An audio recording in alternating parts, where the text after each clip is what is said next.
right, I just finished the Norwegian Foot March at the beautiful MacDill Air Force Base on Thursday, the 14th of March, 2024. It's an annual event, so I highly recommend you check it out.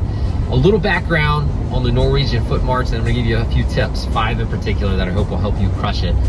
So the Norwegian Foot March is a 30-kilometer foot march, usually done at night. It started back in 1950 when the Norwegians were getting ready to enter World War I and wanted to toughen their troops up a little bit. And so we do that today in honor of the same spirit of just having our soldiers ready to win on the battlefield and at home. So that being the case, here are my tips for you, all right? Number 1, you gotta hydrate. Now when I say hydrate, I mean electrolytes. So I use a product called Tailwind. It really helps me. I got into this stuff when I was doing the Ironman. I drink it a few hours beforehand. It's just endurance fuel. It's gonna help you maintain just the mineral balance that you need and preserve as much water as possible, because you are gonna be sweating. You're gonna be in your full uniform out there. By the way, the Norwegian Foot March, not only is it 30 kilometers, which is about 18.6 miles, you gotta be in uniform. You gotta carry at least a 25-pound sack dry, plus your water and food, whatever else you wanna carry. And all that adds up to a lot of water loss as you're testing your mettle for over 18 miles. Okay, so electrolytes are huge. So you gotta preserve that mineral content and keep as much moisture in your body as possible. Number 2, I used Martine gel packs. Now a lot of people will eat whatever they're handing out there on the course, but I eat pretty clean, so I don't want to at least stuff my face with Coke and chips and whatever else. So I use Martine gel packs. I took 2 caffeinated ones and then just 2 regular gel packs. I think 160 carbs each. But man, it is clean energy. And when you get around mile 17, oh my gosh, you're gonna want to do anything you can to ward off cramping. So what I did was every 6 miles, I took one of those gel packs. I started with a caffeinated one, then I went to a regular one, then I ended with a caffeinated one.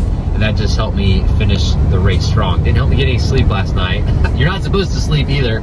So once you finish the race, you work a full work day afterwards. So having a little caffeine doesn't hurt. So that really helped me. So again, number 1, electrolytes. Number 2, fueling those muscles. Again, I recommend the Martine gel packs. They're just clean and great energy. Number 3, you don't need a lot of water out there. On this particular course, you'll probably have to check the course that you're running, but on this particular course at MacDill Air Force Base, they had 6 water stations, and it was about a 6-mile loop, a little bit more than that. And so essentially every mile, there was a table with water and or Gatorade. And so I would just rotate at each table. I would get 2 waters or 2 Gatorades. And at the first table, I stopped and drank and threw it in the trash bag. After that, I said, forget that. I grabbed the cups, I would walk, I would drink them, and then I stuff the trash in my pocket, and I keep going on.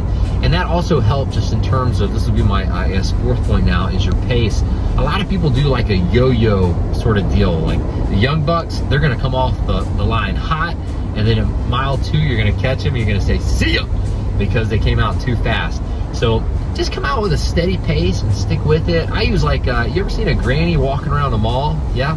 They're kind of leaning forward, they got their arms moving back and forth. That's basically what I do. It's just a controlled fall. It's very smooth. And I keep about 11, 12 minute pace, and I stop for water and walk to drink, and then I get right back into it. And it really works well for me, and I highly recommend it. My time yesterday was 3 hours, 49 minutes, and 58 seconds. So it was a good time. I was proud of it. I was glad to get sub 4. You got to come in below 4:30 on average. I think that's pretty much the general standard. It might be a little bit higher for females, I think 4:50. But as long as you're coming in under 4:50 for female, 4:30 for guys, you're going to achieve the badge. But you know, no matter what your time is, you want to go out there and do your best. So I just found that a steady pace will really help you achieve that, and not letting your mind tell you when you're going to stop, because it's a mind game. You get to mile 17, your mind's going to want to tell you, stop, relax, just walk here a little bit. But you got to decide beforehand, okay, when I make it to that next water station, then I'll walk. And you'll be amazed at how well you do and how mentally tough you'll get as a result. You don't even realize what your potential is until you test it. So these sorts of events are great opportunities for that. And then the last piece of advice that I have for you, which I guess will be number 5, is I love have in my Garmin watch.